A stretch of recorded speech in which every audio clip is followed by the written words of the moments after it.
Hello, my name is Jessica McHugh. Today I am going to be talking about the graphic designer named Bea Feitler. Feitler was a Brazilian graphic designer who worked for Harper's Bazaar magazine, Ms. Magazine, and The Rolling Stone, among many other magazines. In 1963, Feitler became an art director for the American version of Harper's Bazaar magazine, and then after 10 years of working there, Feitler became an art director for Miss Magazine, which was a women's liberation magazine during the 1970s.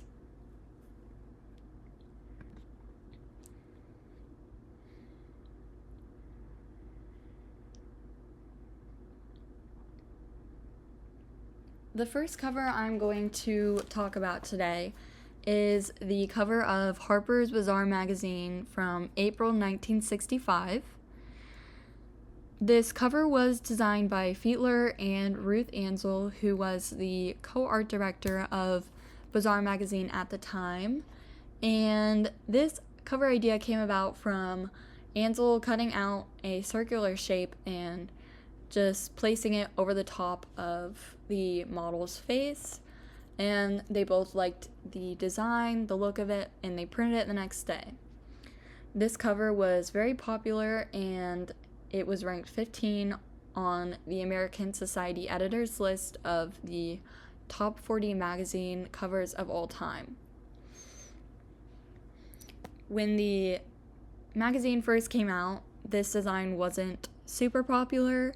It was seen as too avant-garde and experimental for the readers at the time, although it is seen as one of the most well-designed covers of our time today. The next cover I'm going to be talking about is another cover from Bazaar magazine. This one is from January 1965. This cover features an illustration of Danielle Luna, who was a black model. This was not common at the time to feature someone of color in a major fashion magazine. So this was very ahead of its time, and that is something that Feitler is known for. A lot of her designs were in response to the politics and different movements that were going on in the 1960s and 1970s. And you can really see that reflected in her work. The illustration of Luna was done by Katharina Denzinger. The last design I will talk about today is the Miss Magazine cover from 1972.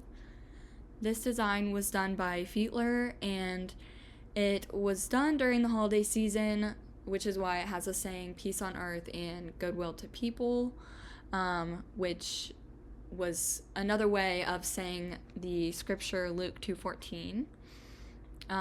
This design was controversial at the time because it did not use the usual Christmas red and green, but instead it was a bright neon green and a hot pink. It was very bold design, just not your typical Christmassy colors.